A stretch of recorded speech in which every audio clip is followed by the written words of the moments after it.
Hey guys, Veronica, Andrew, and Nate here. We are Foodies Watching Movies, a podcast dedicated to awesome movies, great food, and that's about it. Check us out on the JIC network at www.journeyintocomics.com. Maybe throw some money over to our Patreon. So we can eat this week. And now, your feature presentation. The following is a journey into comics. Journey into comics. Journey into Is a comics. Journey into Comics. Journey into Comics. Journey into Comics. Network. production.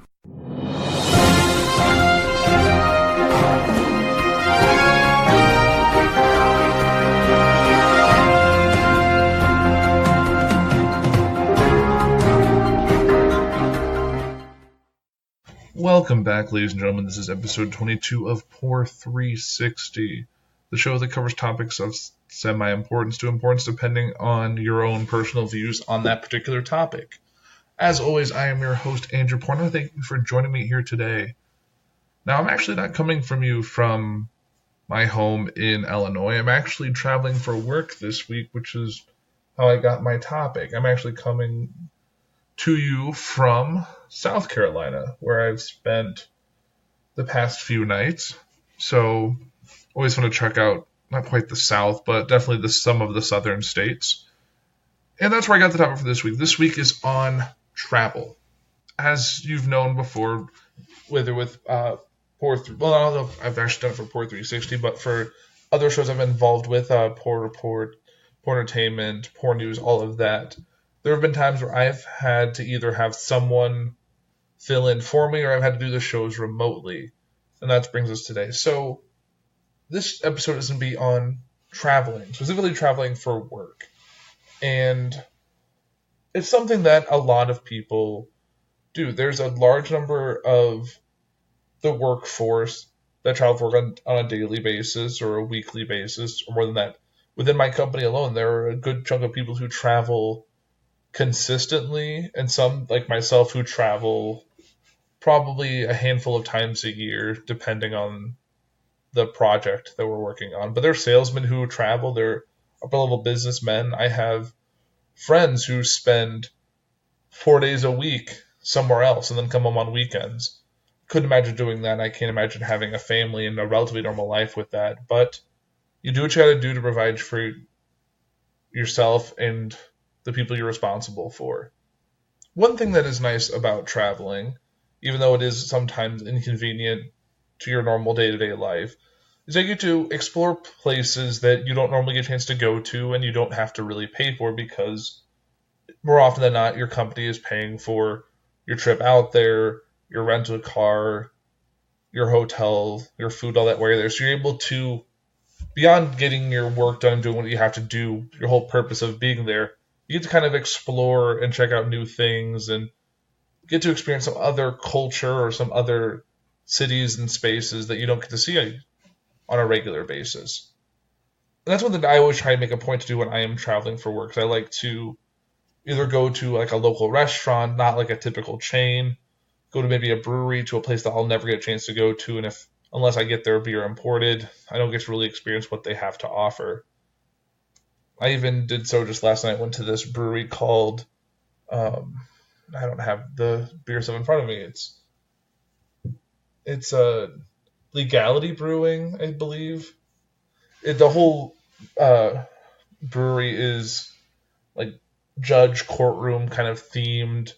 Like some of their beers are all like Exhibit A is like a beer, and bribing the witness and all that. They have stuff that's legal jargon, and obviously there's not like bartenders aren't like wearing robes, but it's a nice little theme, and it's something that stands out, and it gives you a chance to be creative with the beers you're offering and the menu and all of that. So I particularly enjoy that, and like just to get a little memento from there while I'm there, just as a token of that. I actually did get a 6-pack of something they were selling, and still have a few to drink before I have to travel again back home. So I got some drinking to do, but that's kind of comes with the territory when you're traveling.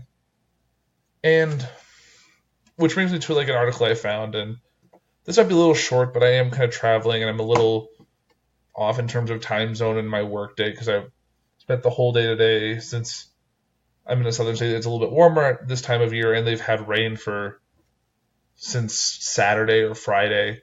So it's humid as all hell, and I about passed out in the office. I drank a bunch of water. I was still sweating profusely. Actually went and got a haircut that I wasn't planning to get for a while just because I needed something to help get over this crazy weather and kind of cool off a little bit. And that they felt bad when they're like, "You want a t-shirt?" So I was in like a work shirt and my sleeves rolled up, but still can't do much when you're inside this plant and it's 86 internally with all the windows open and stuff because there's all this heavy machinery and welding and all of that. So you do what you got to do to stay cool. But I did find an article here. It's a little dated, but it is 23 speedy facts about business travel, which I'm so part of, and I'm sure there's listeners out there that this involves your day-to-day. So here's the article from Becca Lake. This is from a couple of years back. It says, another business trip. Read the fascinating compilation of business travel statistics, including the new demographic trends transforming the industry. So, number one, how many people travel for business each year in the U.S.? A staggering number of people hit the road and fly the friendly skies for business purposes each year. The Global Business Travel Association pegs the number of business trips taken annually in the U.S. at 488 million, which is a lot of people. For older, more experienced travelers, this means an average of 12 trips per year, with 4 nights away from home each trip. For younger business travelers, that means an average of 14 trips per year, with 6 nights away from home each trip. And how many business trips are taken each day? On average, estimated 1.3 million business trips occur each day in the U.S. through 2016, which when this post was made. Travelers expected to add another 38,000 trips to the total on a daily basis. Are men or women more likely to travel for business? The number of women who are traveling for business has taken a sharp upturn over the last decade or so. Women account for approximately 47% of all business travelers, which is a nice statistic. It's pretty even, and it's probably gotten better at this point. I know some of the people I know that do travel for work are women, so it stands to reason that it is getting into the pretty even in terms of percentage of men and women who travel. So how old is the average business traveler? Older workers are more likely than their younger counterparts to travel for business. On average, the typical business traveler is 45.9 years old. So, middle-age-ish. So how many business travel volume changed over the last decade? In the aftermath of the 2008 housing collapse, business travel took a serious nosedive. But it's recovered fairly well. Since 2009, the number of business trips each year has increased by 38%.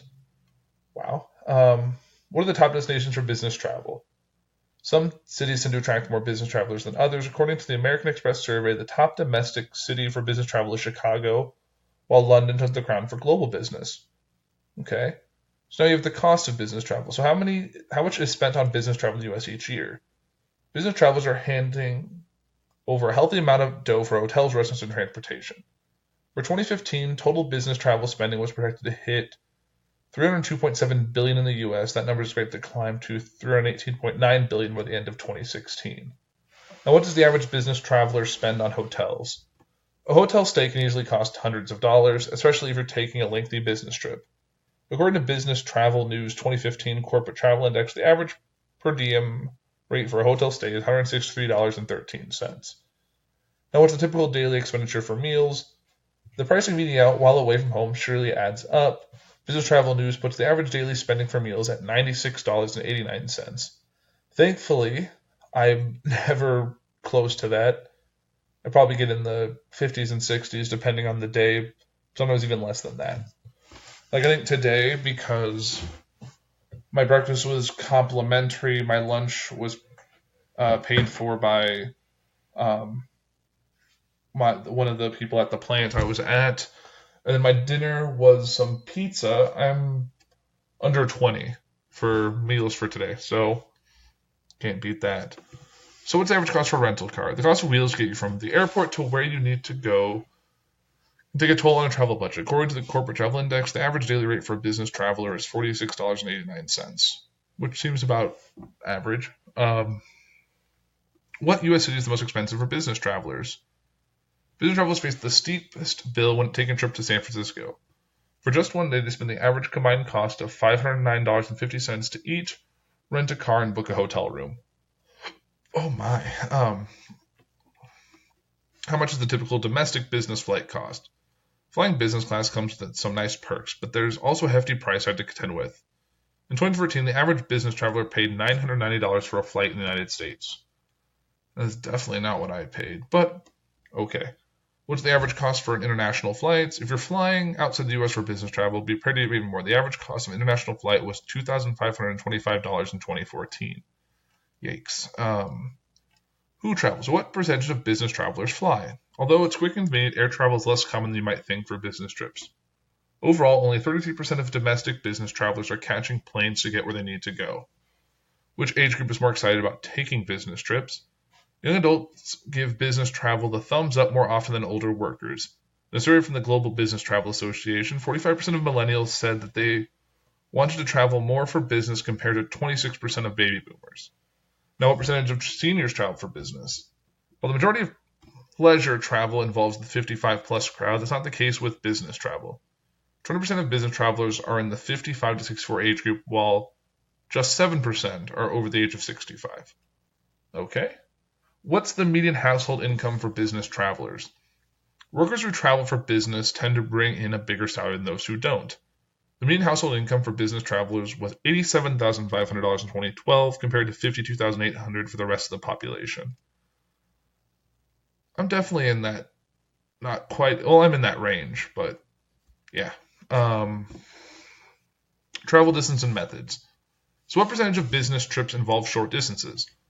On the whole, the typical business trip in the U.S. isn't a cross-country venture. According to the Bureau of Transportation Statistics, 74% of business travelers visit a destination that's less than 250 miles from home. It's typically not the case for me. What percentage of business trips are long distance? Flying around the globe on business is a rare thing for most travelers. The Department of Transportation estimates that just 7% of business trips involve a distance of 1,000 miles or more. Okay, I can see that. What's the median one-way distance for a business? What's the median one-way distance for a business trip in the U.S.? Of all the different types of travel, business trips usually feature the most amount of mileage. The median one-way distance is 123 miles compared to 114 for pleasure trips and 103 for personal trips. Okay. What percentage of business travelers use their personal vehicle? Overwhelmingly, business travelers get behind their own wheel while venturing out on a work-related trip. According to the U.S. Travel Association, 48% of business trips involve a personal vehicle. When will business travelers opt for wings over wheels or tracks? A trip over 500 miles away has the most travelers looking at flight schedules. 64% of trips ranging from 500 to 749 miles are taken by plane, while the number climbs to 85% for trips over 750 to 1,500 miles in length. Travelers who are getting more than 1,500 miles go by plane 90% of the time. I can't imagine any of those, like taking a car in any of those other situations. I think if it takes more than 5 hours to drive, you should probably fly there. Well, maybe 5 hours is probably the cutoff because your flight time, but the time that it would take you to drive to the airport, fly, land, get a rental car, and all that is probably more than 5 hours. So let's say 7 or 8. So what's the median one-way distance based on travel method? Once you factor in the different method of travel, the median one-way distance shapes a little differently. For trips taken by car, the median length is 102 miles. For flights, the median business trip is 816. As long as your employer is covering the tab, travel for business could be the cheapest way for you to see the country, even the world, which I've said before. But what if you're the employer? Business owners can minimize some of that cost by using a business rewards credit card. It also helps to familiarize yourself with average cost to make sure your employees are getting the best deals every time they travel. Which I use like a travel agent type person who can help you get the best deals on flights, hotels, rental car, all of that, which is like previously negotiated for you. So that's one thing that I found kind of interesting when I was looking at this. And if like me, you probably don't travel a ton for work, but when you do, you kind of want to make it as smooth as possible, which is how I've come up with these 15 things. And I realize now there was one thing I was going to add, which is download a podcast like Puhr 360 or a Netflix show, because you can download some Netflix stuff offline to watch later, or have music or an audiobook or something on the plane, because like if you say like, oh, I want to read or I'm going to do this or that, there's going to be a point where you just want to check out and listen to something that's not the sound of the person crying 2 aisles ahead of you or 2 rows ahead of you, or just listen to the general plane noise. And you want to make sure you have a good set of noise canceling headphones. I've traveled for work before using like earbuds or just other types of headphones, and you have to turn them up so high they end up hurting your ears trying to overcome the plane noise. So a nice pair of noise canceling headphones makes a world of difference. I got those while traveling 2 years ago, and I've loved every second of it. And if they're Bluetooth, you don't have that wire hanging, and you can answer calls and stuff on it. It just makes things a little bit easier. So, but that said, here is my 15 tips for travel. This is Puhr 360's 15 tips for travel. So, by plane, number 1. And these are in no particular order. This is just the order that they came up with, and I was writing this ahead of time. Number 1, when traveling by plane, always have an extra set of clothes in your carry-on.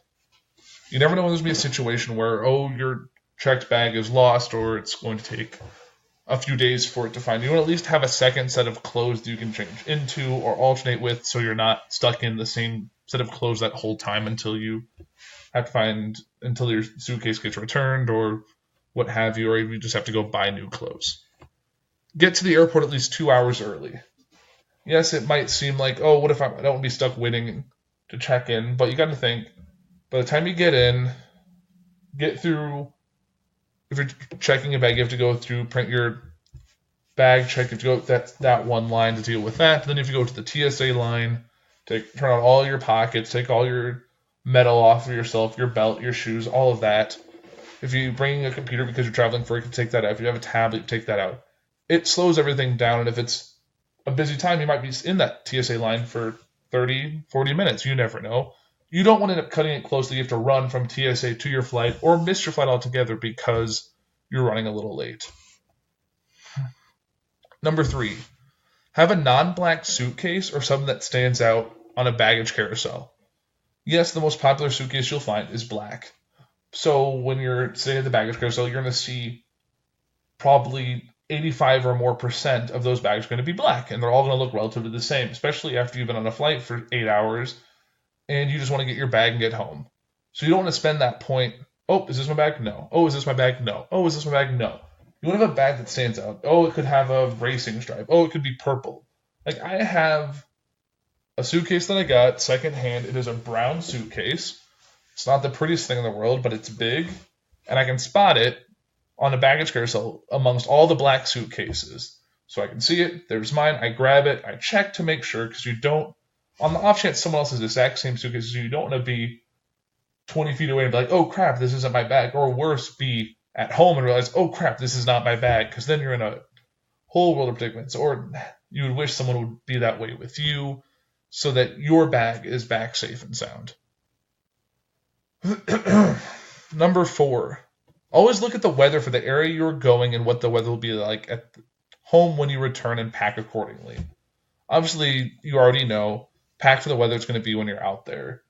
If it's hot and sunny in 85, you want to make sure you pack a lot of shorts and t-shirts. You don't want to bring a coat unless you really think you're going to need it. But if you're going to go out there and it's going to be 20 below, you want to make sure you pack jeans, long socks, good comfortable shoes that aren't easy to collect water. You want to make sure they're a little waterproof or something like that. You want to make sure that you're going to be as comfortable as possible. You also be mindful that you're going to have to wear something in your suitcase is what you're going to wear back home.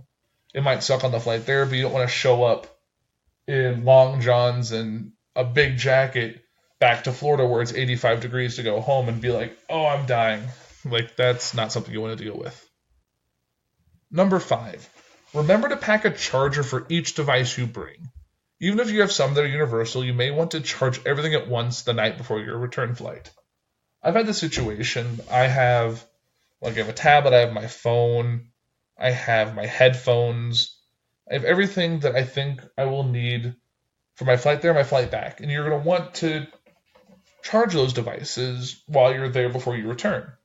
And you said, I don't even need to bring one charger because it's a micro USB or it's a USB-C or whatever, and it works for my devices. which is great. You can use it forever, but you can't charge all those devices at once. So either you're planning to charge all of these things in sequence with each other, or you could plan to use a lot of outlets and charge all your things at once and then just be done with it. I personally like to have more chargers than I know what to do with. So at least I can charge everything at once, which I've done at hotels. I've done it at an airport waiting to go, which is another point I don't have on here. When you're at an airport and you're charging something or you have unpacked a little bit, make sure everything is accounted for before you get up and move, because things move fast at airports, and if you leave something behind, that thing is gone forever. Either it got thrown away, it got stolen, or worse. I guess it can't really be worse than stolen. Yeah, so don't want that to happen. Number 6. If you have anything fragile in your checked bag, always put that in the center of your suitcase or in a shoe, or preferably both. That way, no matter how your suitcase gets handled, the item won't break.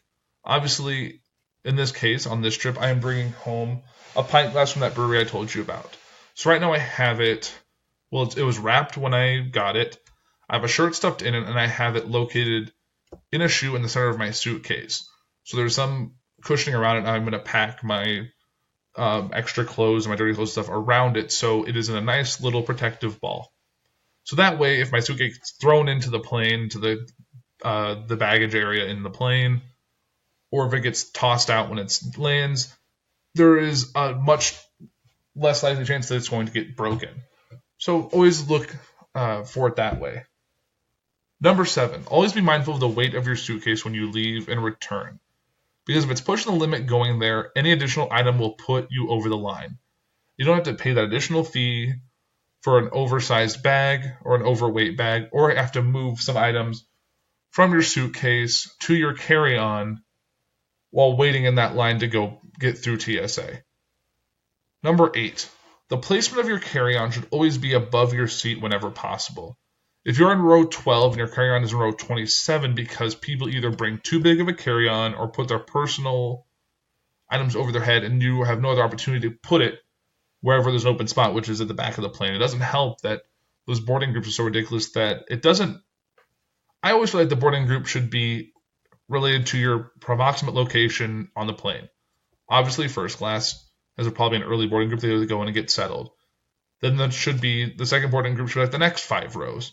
Third row goes to those following 5 rows. It doesn't make sense to have 5 boarding groups that have 8 people to 12 people each, and then boarding group 6 has the other 60% of the plane, and then group 7, 8 are small, and then group 9 has the remaining, because then you have a bunch of people who have already packed in from front to back of the plane in weird seats that don't make a lot of sense.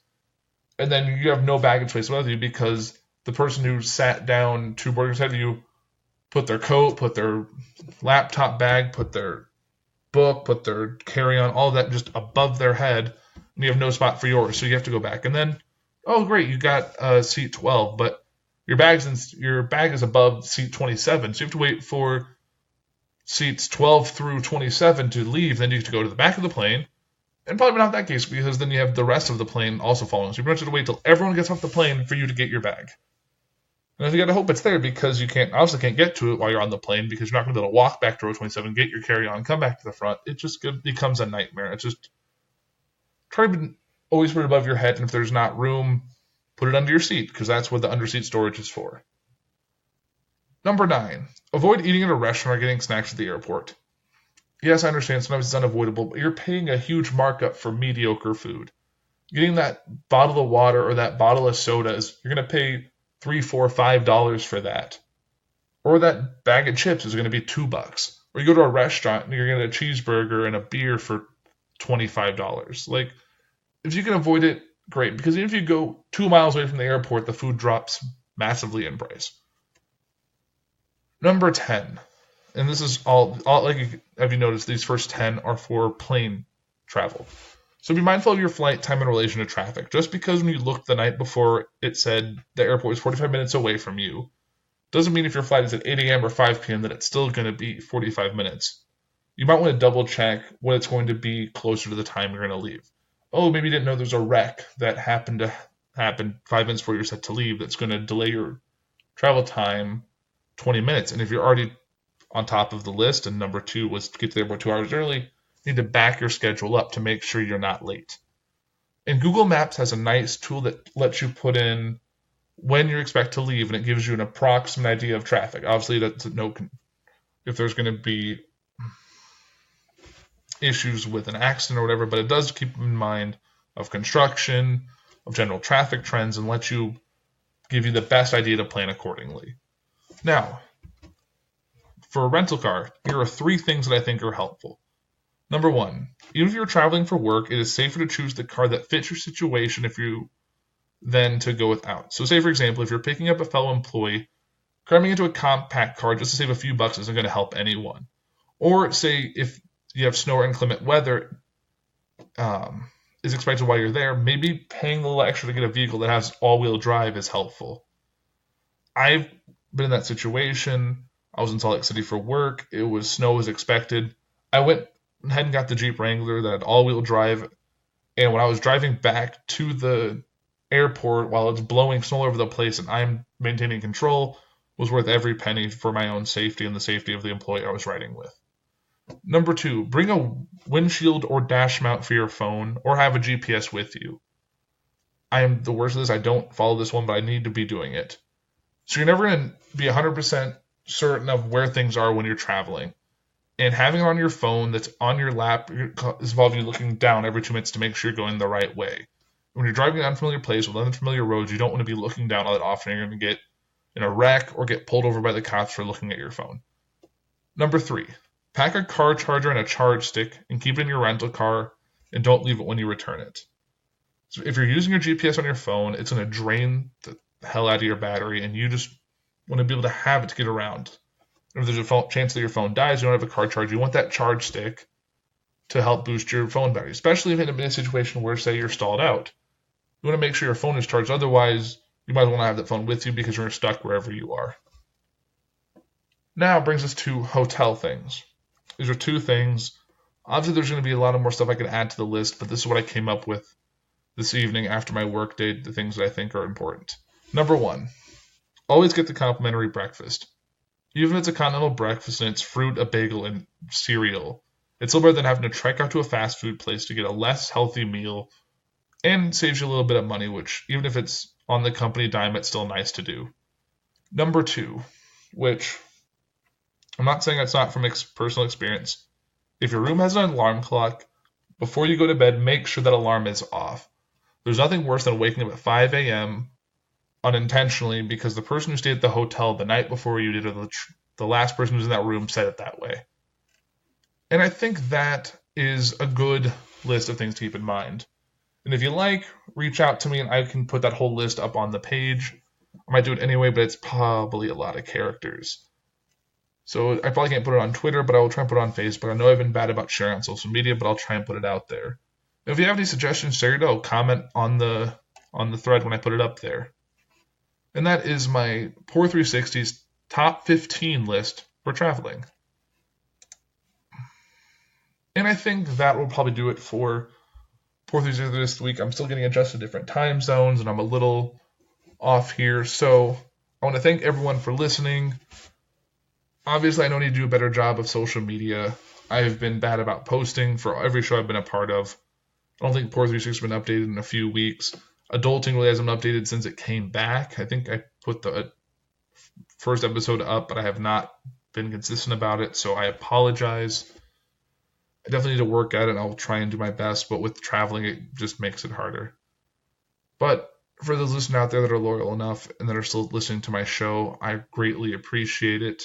And I'll do my best to bring you new and exciting content with each and every episode.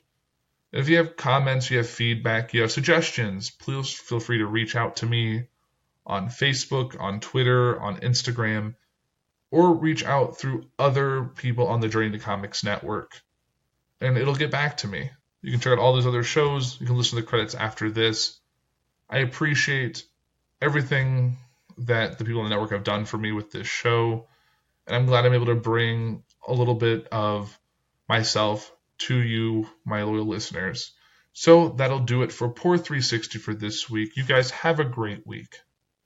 You've been listening to Puhr 360. You can find us on the socials at Puhr 360 on Facebook, Twitter, and Instagram. You can find us and all the other podcasts on our network at JourneyIntoComics.com or early access at Patreon.com/JourneyIntoComics. You can find us on all podcasting platforms like CastBox, Podbean, Stitcher Radio, Spotify, and many others.